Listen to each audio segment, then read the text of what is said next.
Assalomu alaykum hurmatli do'stlar va aziz yurtdoshlar. Men bu so'zlarni Abbosjonning tillaridan o'qiyapman.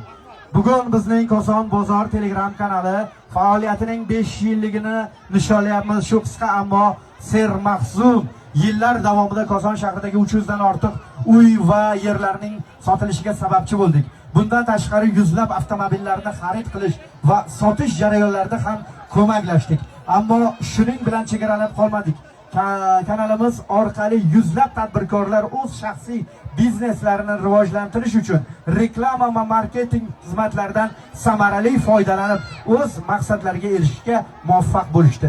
Bu yutuqlar barcha a'zolarimiz va mijozlarimizning ishonchi va qo'llab-quvvatlashlari evaziga amalga oshdi. Shu o'rinda barchangizga chuqur minnatdorchilik bildiraman va kelgusida ham Koson bozori siz bilan birga rivojlanishda davom etadi.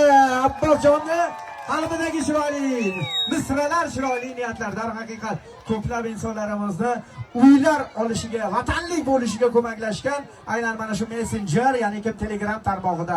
Qolaversa hozirda Instagram tarmog'ida ham ish faoliyatlarini boshlaganlar.